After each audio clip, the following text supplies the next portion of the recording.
मेरे प्रिय विद्यार्थियों, आज मैं आप लोगों को संपूर्ण क्रांति के जो लेखक हैं जयप्रकाश नारायण जी।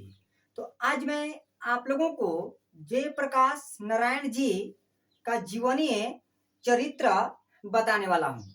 मेरे विद्यार्थियों, मैं आप लोगों को संपूर्ण क्रांति के बारे में आप लोगों को मैं संपूर्ण क्रांति के बारे में कहानी के माध्यम से आप लोगों को मैंने बता दिया है। संपूर्ण क्रांति के बारे में मैं आप लोगों को कहानी के तौर पर बता दिया है कि संपूर्ण क्रांति क्या है। मैं आज आप लोगों को संपूर्ण क्रांति के जो लेखक हैं जयप्रकाश नारायण जी, मैं उनका जीवनीय चरित्र आप लोगों को आज बताने वाला हूं। मेरे विद्यार्थियों, जयप्रकाश नारायण जी का जन्म 11 अक्टूबर 1902 ईस्वी में हुआ था। मेरे विद्यार्थियों, जयप्रकाश नारायण जी का जन्म 11 अक्टूबर 1902 ईस्वी में उनका जन्म हुआ था। जयप्रकाश नारायण जी का जन्म सीताब दियरा नामक ग्राम में उनका जन्म हुआ था। मेरे विद्यार्थियों, जयप्रकाश नारायण जी का जन्म सीताब दियरा नामक ग्राम में जयप्रकाश नारायण जी का जन्म हुआ था। जयप्रकाश नारायण जी के पिताजी का नाम हरसु दयाल नाम था। जयप्रकाश नारायण जी के पिता का नाम हरसु दयाल नाम था और जयप्रकाश नारायण जी के जो माता जी थी तो उनके माता जी का नाम फूलरानी देवी नाम था। मेरे विद्यार्थियों, जयप्रकाश नारायण जी के जो माता जी थी तो उनके माता का नाम फूलरानी नाम था और जयप्रकाश नारायण जी की जो पत्नी थी तो पत्नी का नाम प्रभावती देवी था। मेरे विद्यार्थियों, जयप्रकाश नारायण जी की जो पत्नी थी तो पत्नी का नाम प्रभावती देवी था। मेरे विद्यार्थियों, प्रभावती देवी के जो पिताजी थे तो गांधीवादी वज्र किशोर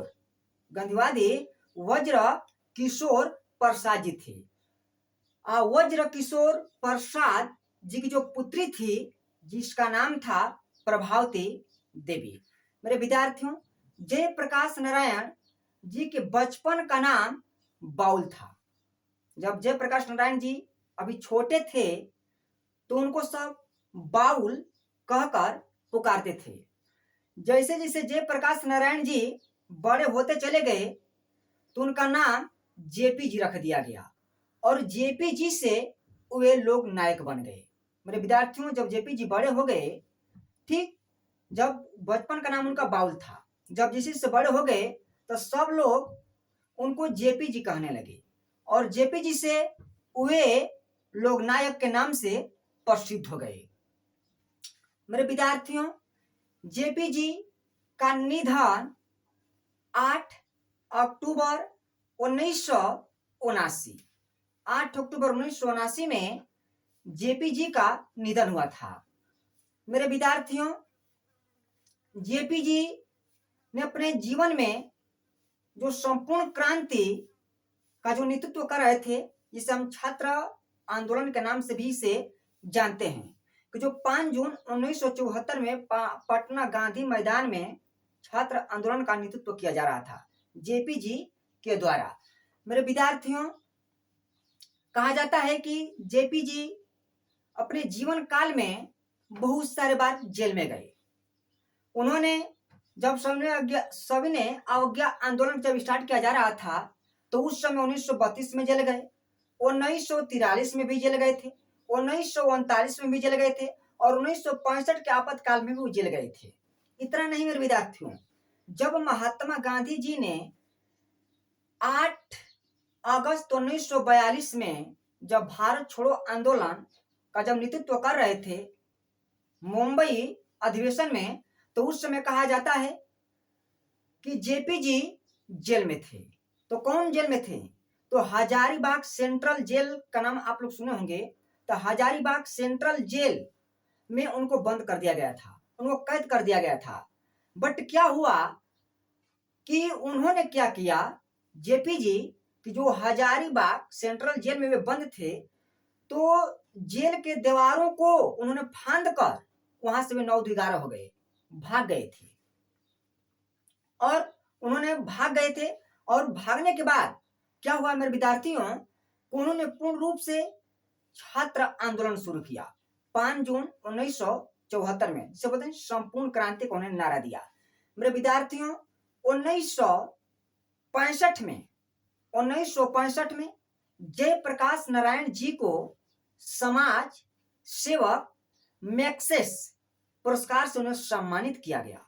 सम्मानित करने के बाद फिर उन्होंने जयप्रकाश नारायण जी को 1998 में भारत रत्न देकर सम्मानित किया गया। मेरे विद्यार्थियों 1998 में जेपी जी को भारत रत्न देकर सम्मानित किया गया। मेरे विद्यार्थियों जेपी जी अपने जीवन काल में जब उनकी पढ़ने की लालसा हुई तो उन्होंने अमेरिका का स्वप्न देख रहे थे कि हम अमेरिका जाएंगे और जाकर मैं अमेरिका में रहकर मैं अपनी पढ़ाई पूरी करूंगा। मैं अमेरिका जाऊंगा और अमेरिका जाकर कौची मैं अपने पढ़ाई को पूरा करूंगा, उनकी लालसा थी। मेरे विद्यार्थियों उनकी लालसा उनके मन में कैसे आई, वे कैसे सोचे कि मैं अमेरिका जाऊं और जाकर अपनी पढ़ाई पूरा करूं। मेरे विद्यार्थियों स्वामी दयानंद का आप लोग नाम सुने होंगे, स्वामी दयानंद सरस्वती को उन्होंने भाषण सुनकर वे अमेरिका गए। कब गए? 1922 में, जब स्वामीनंद सरस्वती क्या किया, जब अपना जिसे उन्होंने भाषण सुने जयप्रकाश नारायण जी, जब स्वामी सरस्वती का जो उन्होंने जब भाषण सुने तो उन्होंने भाषण सुनकर 1922 में उन्हें अमेरिका जाने का जिज्ञासा प्रकट हुई कि हम अमेरिका जाएंगे, जाकर अमेरिका अपनी पढ़ाई को पूरा करेंगे। तो मेरे विद्यार्थियों दयानंद सरस्वती, जब उन्होंने दयानंद सरस्वती का जब भाषण सुना जेपी जी, तो उनके मन में एक ऐसी भावनाएं उत्पन्न हुई कि हम भी अमेरिका जाएंगे और जाकर अमेरिका अपनी पढ़ाई को पूरा करेंगे। मेरे विद्यार्थियों वो गए अमेरिका 1922 में और अमेरिका जाकर उन्होंने अपना पढ़ाई की। पढ़ाई करने के बाद उन्होंने एक राजनीतिक दल में आगे और आकर उन्होंने पूर्ण समाज सेवा किया। पंडित जवाहरलाल नेहरू को उन्होंने अपना बड़ा भाई मानते थे, पंडित जवाहरलाल नेहरू को उन्होंने अपना बड़ा भाई मानते थे। और इस संपूर्ण क्रांति में पंडित जवाहरलाल नेहरू जी ने एक नारा दिया, अभी मील दूर तक जाना है, अभी मील दूर तक जाना है। कहने का मतलब यह मेरे विद्यार्थियों कि मंजिल अभी बहुत दूर है, मंजिल अभी दूर है। अभी हम लोगों को कठिन से कठिन परिश्रम कर कर उस मार्ग को प्राप्त करना है, अपने लक्ष्य को प्राप्त करना है, अपने लक्ष्य के पास जाना है। अभी हम लोगों का लक्ष्य बहुत दूर है, इसके लिए हम लोग को संघर्ष कड़ी से कड़ी मेहनत करनी होगी, तभी कुछ हम लोग का लक्ष्य प्राप्त हो सकता है। मेरे विद्यार्थियों उन्होंने ऐसा छात्र आंदोलन का नेतृत्व किया कि आज तक ऐसा छात्र का नेतृत्व किसी नहीं किया। जो 5 जून 1974 में पटना गांधी मैदान में जब भाषण दे रहे थे तो ऐसा ऐतिहासिक भाषण आज तक कोई नहीं दिया।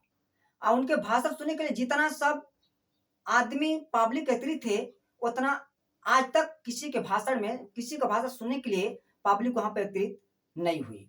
मेरे विद्यार्थियों मैं आप लोगों को संपूर्ण क्रांति का वृतांत कहानी के तौर पर मैंने आप लोगों को बता दिया है। आज मैं आप लोगों को संपूर्ण क्रांति के जो लेखक हैं जेपी जी, मैं उनका जीवनीय वृतांत आप लोगों को बता दिया। मेरे विद्यार्थियों जीवनी भी बिहार बोर्ड एग्जाम में आप लोगों को 2 या 3 नंबर का पूछता है। अगर आप लोग को जेपी जी का जीवनीय चरित्र अच्छा लगा हो तो मेरे विद्यार्थियों आप लोग कृपया मेरे यूट्यूब चैनल को सब्सक्राइब कीजिएगा, लाइक कीजिएगा और ज्यादा से ज्यादा शेयर कीजिएगा। धन्यवाद।